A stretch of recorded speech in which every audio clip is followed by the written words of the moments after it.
On today's episode, we're going to be discussing how the Chicago Bears have become the clutch kings in the NFL, 5 comeback wins, insane fourth quarter stats that are just going to blow your mind, and we're going to look at the defensive keys for the Chicago Bears against the Pittsburgh Steelers. All that plus the mailbag right after this. You are now tuned in to Chicago Bears Central, your number one place for all Chicago Bears news and content.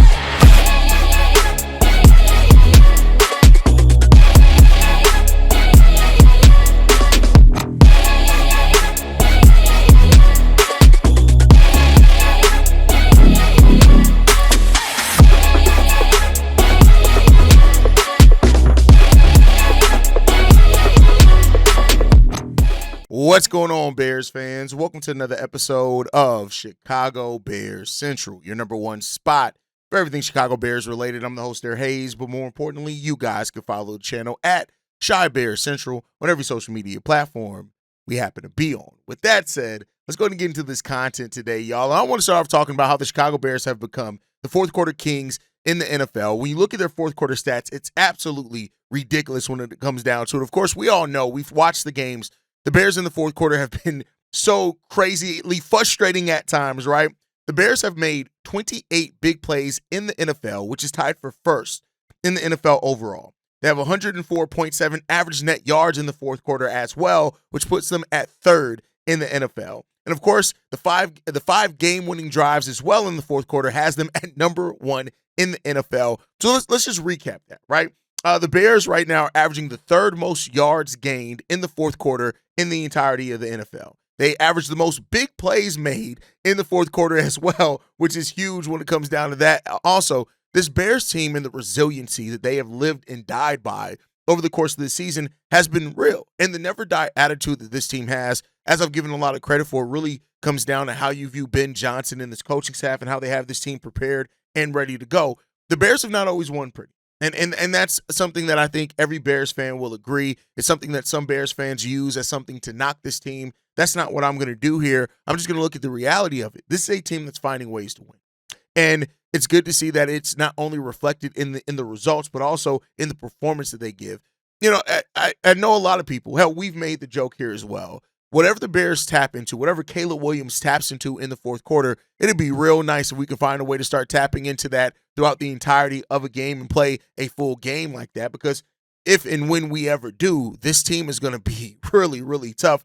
One of the things in that as well is something I've been harping on this last week or so in regards to the Bears just finding ways to get into the end zone. To the end zone when they get to the red zone, not just score field goals, but overall, it's something to be said. They need to figure out how to put it together for the full 60 minutes from start to finish. And if we can, this is going to be a team that would feel more comfortable about them being a playoff team going forward. Now, they're competing for a playoff spot regardless, and this is the playoff, run and playoff push, as I've been calling it, over the course of this week. But the way that the Bears have dazzled in the fourth quarter in some of these games isn't just by luck. It is intention. It is, whether Ben Johnson and this team sometimes also when the game's on the line, as people who've played sports, they will tell you, sometimes when the game's on the line, you just look at it and you're just like, all right, bet, win or lose. We're either going to win it or lose, and on this drive, no point in being tense. Let's go out here and perform. And maybe that's what the Bears have been able to tap into, and that's great if they have. No knock if they've been able to tap into that, but it's just finding ways to be more consistent throughout the entirety of a game is where the Bears, I think, that needs to be their next step up. And I think they'll get there eventually. Knock on them. I think they will eventually get there. The number of veterans that we've lost, things like that, the defense, as well, all those things going hand in hand. The Bears have things that they still need to do. And that's why even throughout this winning streak, whatever you want to call it, or second winning streak of the season, throughout all of that, I still like to point out the fact that, they still got things that they need to tighten up on. There's still areas that they need to improve. But with better utilization of a running game, you see where we rank now in the running game, which is ridiculous, right? And all those type of things, you're starting to see this team be more consistent. Of course, the last couple of wins have completely stressed us out. I'm sure I have 5 more gray beard hair alone just because of the Bears over the last month or so. But it's fun, and I think we got to remember that teams have to learn how to win. It's not as simple as, I say this all the time, as you get the right coach, you get the right pieces, and boom, you're just winning flawlessly. You still have to learn how to win, especially when you've been a franchise like the Bears over the last few years and how we've been coached, how the locker room has been, all that type of stuff. But we are developing, and we've got 7 games left on the season. We sit at 7-3 on the year, 7 games left. Like I said, it hasn't always been pretty. It hasn't always been the best way to go about it. It hasn't always been the way that I would want to see us go about wins either, but the Bears are getting wins. And let's hope that that continues this week against the Pittsburgh Steelers because we need that also. So let's go out there and get that win. And we'll talk about how. We talked yesterday about what the offense needs to do to help solidify a win. Let's flip it today and talk about the defense. Keys for the defense today, right? The first thing I want to say is keep them out the end zone. That's what you have to do for the Chicago Bears. The Steelers are the 12th, ranked 12th in scoring in the NFL at 24.6 points per game. And that's despite some low rankings as far as offensively, in the run game, in the pass game. Like, they don't get a lot of yards. They don't, right? But the thing that this Steelers team does do is that they find a way to put up points. And that's what the Bears really have to look out for. If they can't avoid that, it's going to be difficult for them. So they have to learn to avoid that. If they do, great. But that's going to be one of the big tests for the Chicago Bears in this. The Steelers offense, they're ranked 22nd in pass yards per game at 198.7. You look at them in rushing offense, only 88.2 yards on the ground. They average 286 yards per game as an offense as well, which is 28th in the NFL. But despite all of that, they are still finding ways to put up points. And there's something to be said about a team that, even despite the, some of the shortcomings like yardage and things like that they still put up big points. So you have to be prepared in this game. If you don't, man, it's gonna be a very long day for you. So the Pittsburgh Steelers can outright put up points, over 24 points per game, and that's what they have to worry about as well, right? On top of that, right, outside of just that, you got to put pressure on the quarterback. Whether it's Aaron Rodgers or whoever it is that ends up coming in here, Mason Rudolph, whoever it ends up being, right? The Bears have to be prepared to put some pressure on the quarterback. You have to attack whoever plays the quarterback. The Steelers have given up 19 sacks on the season. They're tied for 8th lowest in the NFL. And so they aren't used to consistent pressure. If the Bears can even get consistent pressure, let's take the sack number out of it.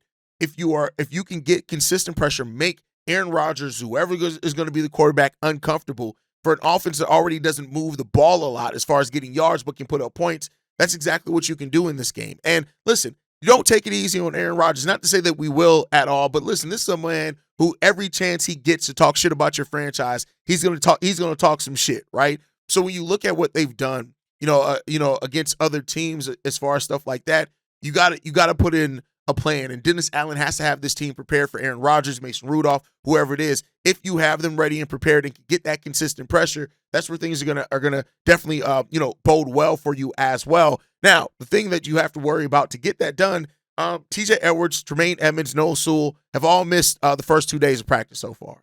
And so that's a little bit of a concern here as well. We already know that TJ Edwards has missed several games with a hamstring injury already. Noah Sewell, who already has been having some lapses in judgment out there on the field as well. He's dealing with some injuries. We have to have, performance from those guys to be able to do that. Who's going to step up? We'll see, right? So you have to be able and be ready to put consistent pressure on Aaron Rodgers, Mason Rudolph, whoever's the quarterback. You got to get consistent pressure. Through pressure, if you can get sacks on top of that, great, right? And we'll see what we have to do there. Dennis Allen is going to have to get very creative on how he brings that pressure against the team, considering the injuries and things that we have. But let's see if Dennis Allen can do that. Next is takeaways, right? The Bears defense, we lead in takeaways, right? The Bears overall, they lead in takeaway margin. The Steelers offense doesn't turn the ball over much. They're 4th in the NFL in turnover margin. So the Bears have made turnovers and takeaways part of their defensive identity. For a team that doesn't turn the ball over a lot, mainly because maybe they don't move the ball a lot because, we talked about they're ranked offensively, like how do the Bears counteract that, right? What do you have if the takeaways aren't there in this game today? What else do? You have to replace that then with stops, right? You have to replace that with stopping them from moving the ball, getting them off the field as early as you can. If you aren't going to get takeaways in this game, then force pseudo takeaways by getting their ass off the football field. And that's really what the Bears have to try to do in this one is either find a way to still get those takeaways, force them to uncharacteristic game as far as takeaways, and then use that to build off on that going forward, or just get their ass off the football field. If you can do that as well, then that can kind of get you over that takeaway hump. But takeaways have been such an important and legitimate part of this Bears game plan and skill set that I do think they're going to get at least one, right? I think that's safe to say for a bet that they're going to get at least one of those, but they got to lock in to be able to get that. This is not, I repeat, this is not, despite the Bears being favored, despite us being at home, this is not going to be an easy game at all for the Chicago Bears. And that's going to be something that they have to do. They have to come into this one. And, the Bears defense is in injury hell.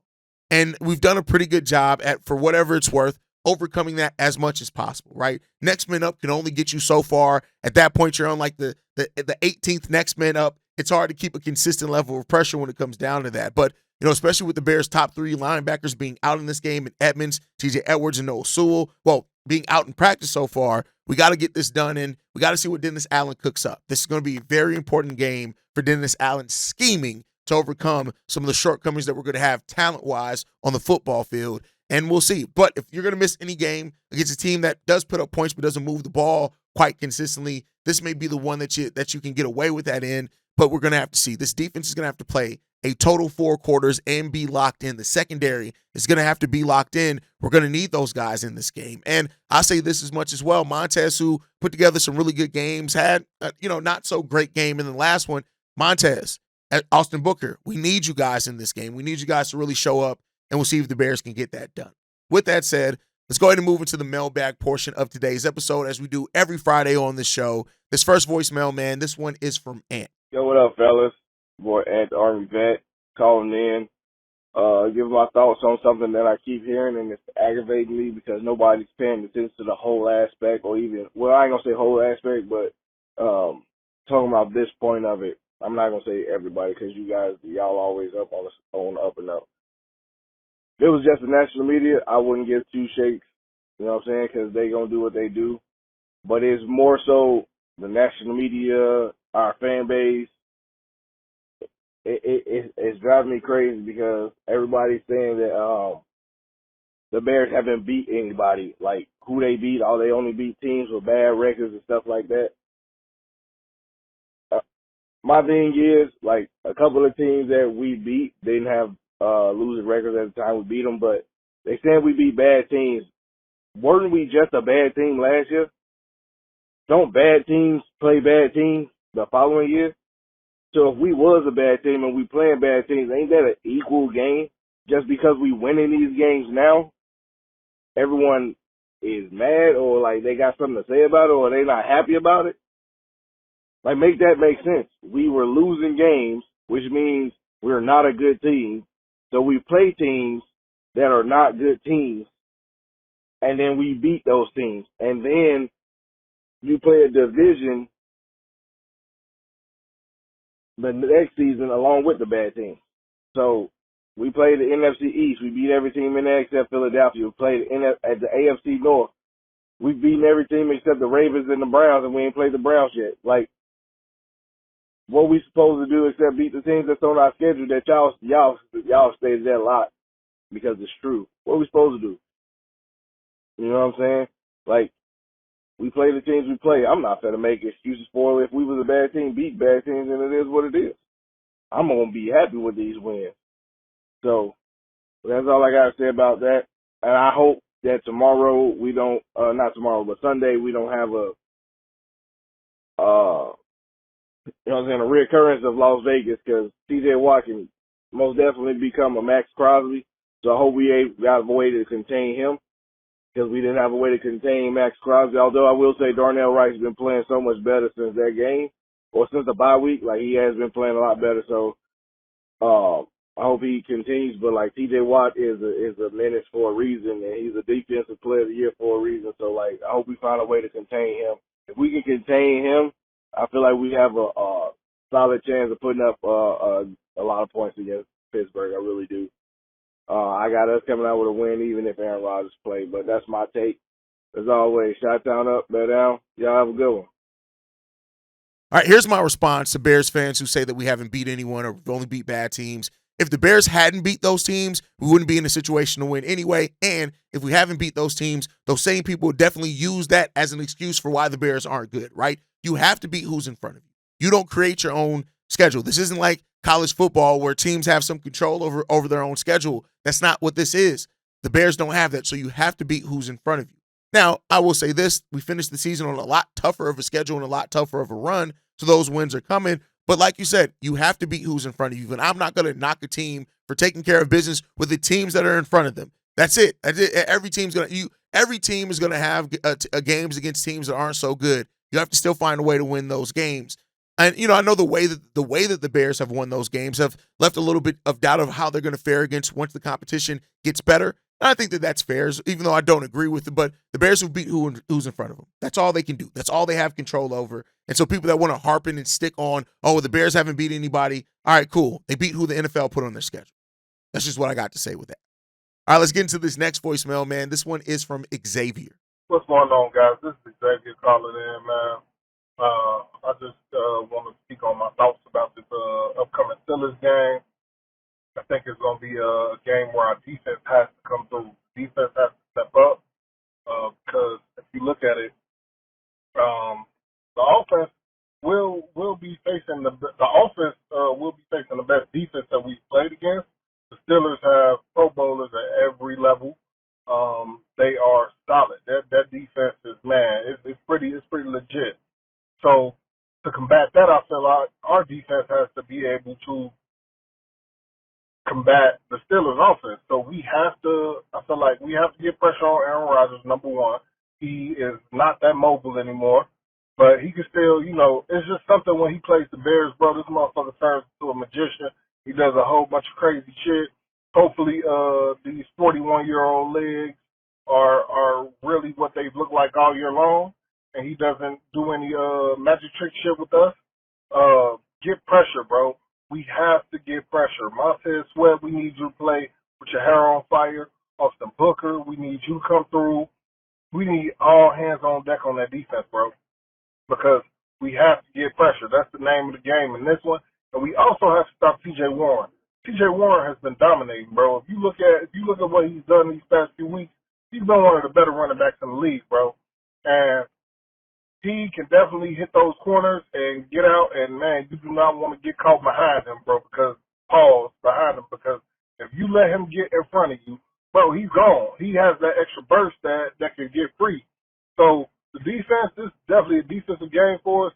And I feel like on offense, the keys for us, get the ball to Luther Burden, because he'll see not Darius Slay and Jalen Ramsey.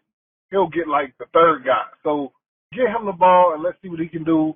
Man, that's how I feel about it, man. I feel like it's going to be up to the defense, and we have to use our whole complement of weapons. Like, just don't zone in on Rome and DJ, because they will be seeing the best, two of the best cover corners in the league, and Slay and Ramsey. So let me know how y'all feel about that, man. Chicago up there now. I agree with every single key you pointed out here. Every single key. The Bears are favored in this game, but they have to come in and execute a full 4 quarters. And that's something that we haven't necessarily been the best at doing. And when you don't do that, that gives an opportunity for any team to get back in that game if they just refuse to go away. And that's what we've seen with Bears, right? The Bears defense has to lock in. It has to get physical. It has to be consistent in this game, as does the offense for that matter, right? This defense has to keep the Pittsburgh Steelers from putting up points. That's their job. That's what they have to do. And then the Bears' offense's job is to score touchdowns. Like I said in my episode where I talked about keys for the offense, touchdowns, not field goals. That needs to be the motto on Sunday against the Pittsburgh Steelers. Touchdowns, not field goals. Let's go out there and get this shit done. And hopefully, let's go out here and get a dub, right? That's the thing there. But great points, Xavier. All right, let's get into this next one, man. This one's from Darius. What's going on, guys? Darius from Dallas, man. I just wanted to call in and say, brother, hey, stop addressing these Caleb Williams haters, man. Don't even waste your fucking energy on it no more, brother. We already know what the issue is. The same people that are complaining about Caleb are the same people that were talking that way about Justin Fields, okay? So let's just call it what it is. It's just a part of the Midwest being the most racist region in the nation. The South gets a bad rap all the time. I grew up in the heart of Texas. I'm talking about around straight rednecks. And I did not experience racism one time until I went to Missouri.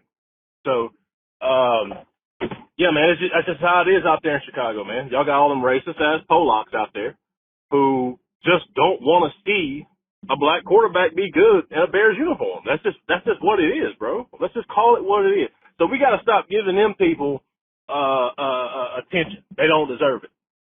That's just how it is, and because I don't see how you back in the Jay Cutler days, everybody loved Jay Cutler in Chicago, even though he had a bad attitude, even though his body language was shitty, even though he threw a ton of interceptions. From what I remember, Jay Cutler was one of them gunslinging summer guns where it's either going to be a good throw or it's going to be an interception. It was 50-50 every time. And I don't feel he was criticized, but I don't feel that same hate, you know, for that these people have for Caleb than what they had for, you know, the criticism that Jay Cutler was getting. And that's just really what it is. And I think you're right on the money with the Caleb haters. They're dealing with something eternal. That's really just what that is. Because I don't see how you can look at the progression that Caleb has made. Now, does his, you know, his footwork for the deep ball has to get a little better? Yes, of course, but this is the first year. This is like his rookie year, in my opinion. So I just wanted to say, brother, stop addressing them, man. We don't even want to give their name any power no more. That we just accept the fact everybody knows that with some sense that looks at it, you know, from a deeper perspective. You're just dealing with some racist demons inside of you, and you don't want to see a black quarterback win in the Chicago Bears uniform. And I definitely stand on the fact that, you know, you live in the most racist region in the nation up there. That's just what it is, man. The KKK was founded right there in Indiana. So that's just all it is, brother. Let them go and let them be. Texas up, bear down. The Midwest being more racist than the South is wild, but I do agree in some points. As somebody who's lived, when I've lived stateside, right, because, you know, I grew up majorly overseas. When I've lived stateside, yeah, the Midwest, especially in some of those smaller towns, big racism there. But the Caleb Williams hate is partially due to what you mentioned, but also partially due that Caleb is somebody who just is comfortable in his own skin. And it challenges the way that some people think and view what they view a sports player who are modern day gladiators should look and operate like. And what I got to say that is who gives a fuck? At this point, the thing that matters the most is are we winning football games? That's it. And like you said, the development that Caleb Williams has done, people want to deny that, doubt it, turn a blind eye to it. That says more about them than what it does Caleb Williams. And that's just the end of the day. But you're right. I do need to stop dressing the Caleb haters because, hey, listen, if you're proving it on the football field, that's the only thing that matters. And we're getting wins. So, you know, let the people be triggered by Caleb Williams, painting his nails, whatever it is. Listen, Caleb Williams came out there in a tutu. I don't give a fuck if the Bears are winning football games. Y'all be worried about the wrong shit. And it's a little weird. It's strange, to be honest with you. Not you, Darius, the Caleb haters that we're talking about. All right, but let's move on from this voicemail, man. Shout out to Darius, man. To the next one. This one's from Jamo, I believe is what he said his name was. What's up, Haize? This is Jano. I'm from out west. First of all, I want to say I'm happy that my team doing what they supposed to do. I'm happy that we up. You know what I'm saying? But just to take some criticism, you know, and I'm sure you probably ain't gonna post this or nothing, but just take some criticism. Or whatever. You do your thing. Bobby and them do their thing. But, I mean, your boy, I think it's Steve or something with the dreads, big homie with the dreads, bro. I feel like he be hating up on the team, bro. Like, we take enough criticism from other fan bases and things like that. And you don't got to post this. You don't got to post it or no stuff like that. But I'm saying we take enough criticism from other fan bases and y'all that became a big face for the franchise or for Chicago, period. You know what I'm saying? I'm just saying, like, as far as from where we came from, 5-12, I believe now we 7-3. Let's just enjoy the fact that we won. Because I'm enjoying the fact that we won. You know what I'm saying? Like, I done been a Bears fan. I've been a Bears fan while we was losing. And I'm a Bears fan while we winning. Let's just enjoy the fact that we winning and stop hating up on our own team. We get enough hate and criticism from other cities and their teams, especially in the NFC North. That's all I'm saying. I love y'all, though. Chicago up. Listen, I know you say you don't have to play this, but I am gonna play this because I want everybody to realize, especially with me, like cooking ECH Bears fan, we are not beyond reproach here with Chicago Bears Central. Now, what I will say for that is that, you know, all of us on this panel and on Chicago Bears Central are generally more optimistic. Now, we do have our times where we're like, man, what the fuck are the Bears are doing? And I do think it's important to have a contrast to that. And Steve-O provides that. And it's genuine. Like, Steve-O doesn't come here to try to contrast or to try to be a naysayer. he's genuinely, and he will tell you, listen, but because of the things that he's been through in his, he's younger, his young life with this Bears team, he is more pessimistic with this team. And I do think it's important to be able to have that perspective on here because that speaks to a part of the fan base. Is it always easiest to listen to?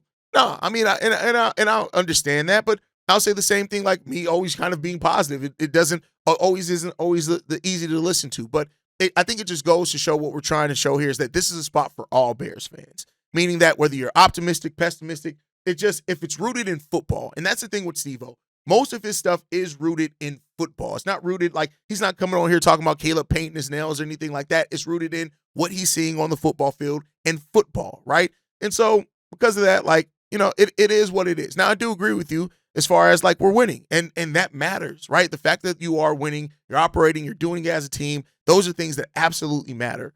And I think that through the Bears winning and doing it more consistently, that's going to be, hopefully turn a lot of Bears fans around. And maybe that even be somebody like Steve-O as well. But all right, let's get into the next one, man. The last voicemail for today. This one's from Jesse. Hey, Chicago Bears Central. This is Jesse from Dixon, J-Noise88. Hey, I hear a lot in the national media, and we've even had some comments in your comment section about not wanting to play Aaron Rodgers. Give him to me.